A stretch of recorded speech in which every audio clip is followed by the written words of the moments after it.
The Shadow X from EpoMaker has become quite a hit turner in the mechanical keyboard market thanks to its unique design of blending the 70% form factor to an almost TKL layout, and yes, of course with that screen over to the right. Now I do have a lot of things to talk about this particular keyboard and hopefully give you guys a better opinion as to whether or not this particular keyboard is right for you. So let's cut to the chase and jump right in. Alright, so the EpoMaker Shadow X is available right now on their website as a pre-order for $86 US. It's available in only one color variant, the gunmetal gray, along with 4 switch options. The first one is our familiar Gateron Pro yellows, and the remaining 3 are EpoMaker's in-house switches, namely the Bajarikas, the Flamingos, and the Bluebirds. The keyboard I received came with EpoMaker's Flamingo switches, which are 5-pin pre-lubed linear switches, and these are ideal for typing really fast due to their low actuation force. But in terms of torque, a better alternative would be to opt for the Bluebird switches since they come with the same actuation force but have a sturdy opaque housing. Now taking a closer look at the Shadow X reveals it has an all plastic design, although the paint job can fool you into thinking it's made out of metal. But even then, the keyboard has some heft to it with no creaks or squeaks anywhere, which definitely gives it a premium touch.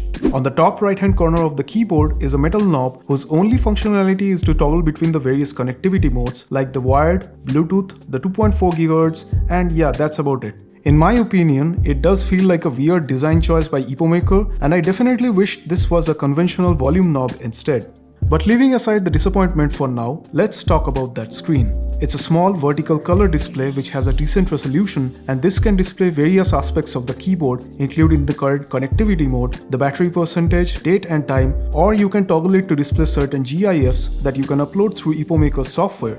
Being a 70% keyboard, the EpoMaker Shadow X does provide you with the arrow keys and the cursor control keys, but you do miss out on the function rows onto the top of the keyboard. Although this does make the keyboard much more compact and easier to place on your desk, and this layout is much more preferable to me instead of a 60 or 65% keyboard for daily usage. At the back of the keyboard is a Type-C port for connecting the keyboard in the wired mode or for charging your keyboard, and just below that is where you'll find your 2.4 GHz dongle neatly tucked in. In terms of ergonomics, the keyboard felt quite good to type on, and you also get rubber feet at the bottom and adjustable standoffs should you need to use them at any point. Alright, now let's talk about the keycaps. The EpoMaker Shadow X comes with double-shot PVD keycaps belonging to the ASA profile, and this profile provides the height of traditional cherry profile while maintaining the curvature around the keycaps. It's a profile that I found quite decent for long typing sessions. The included accented keycaps also have the same profile that I just mentioned, and they can be used to give a slight bling to your keyboard. The Shadow X does come with a fully hot-swappable PCB which supports all kinds of mechanical switches, and you also get south-facing RGB LEDs. But keyboards like these do not benefit from RGB at all, and the only thing that the RGB is good for is for adding a slight underglow to your keycaps. The RGB can be customized through the onboard firmware of your keyboard, or you can use EpoMaker's driver software, which apart from controlling the RGB, can also be used to program shortcuts and macros, along with customizing the screen of your Shadow X. Alright, so taking a look under the hood reveals the gasket mounting system of the PCB, which uses these silicone jackets. And there's also PE foam and other damping material added right from the factory to make the keyboard talk straight out of the box. And yes, apart from the switches, the stabilizers are also pre-lubed from the factory, which is definitely a good thing. And this is how the EpoMaker Shadow X sounds like without any modding.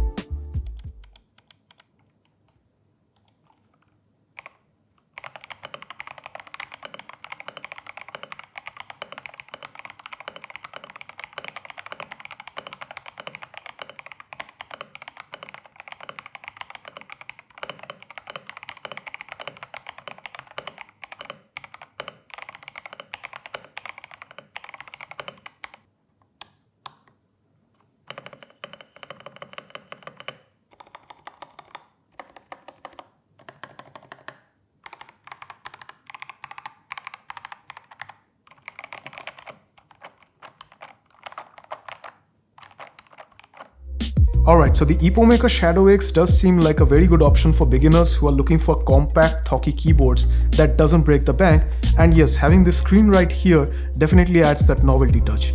If you're okay with this knob right here, I would say you can definitely go with this keyboard as you'll absolutely love it. And I'd also like to suggest EpoMaker to launch a version 2 of this keyboard with a conventional volume knob, or at least give us an option to replace the knob with a conventional key, as that would be really awesome. Thank you so much for watching. I'll see you guys in my next video.